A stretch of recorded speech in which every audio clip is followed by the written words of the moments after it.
teu amor, pois desse amor quero me consumir.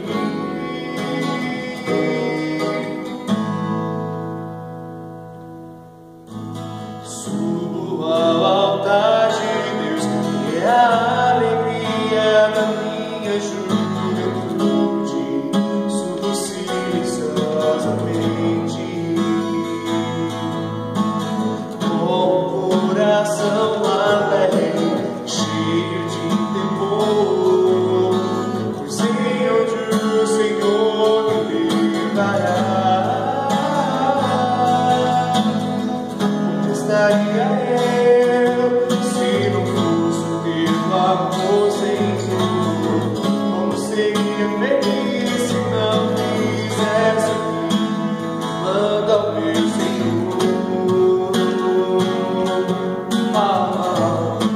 Tornar-me consagrado por amor, ouvir a tua voz, por isso estou aqui, senti o teu chamado, então me decidi e me lanço bem sério nos braços do teu amor, pois desse amor quero permanecer. O teu amor me queima sem me consumir, o teu amor é um mar de águas impetuosas e voltas e voltas e voltas. O teu amor, pois desse amor quero me consumir.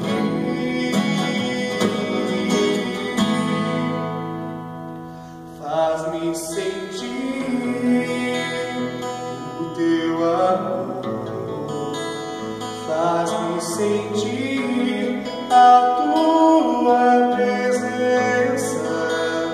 Quero ficar diante de ti, Senhor, para sempre.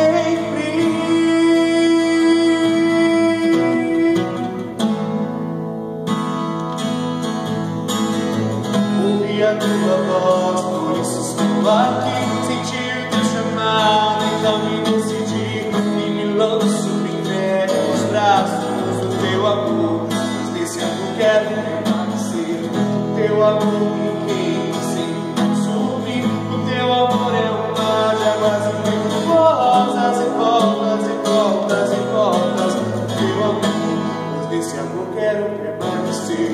Ouvi a tua voz, por isso estou aqui, senti o teu chamado, então me decidi e me lanço, me entrego nos braços do teu amor, pois desse amor quero permanecer. O teu amor me queima sem me consumir, o teu amor é um mar de águas impetuosas e voltas e voltas.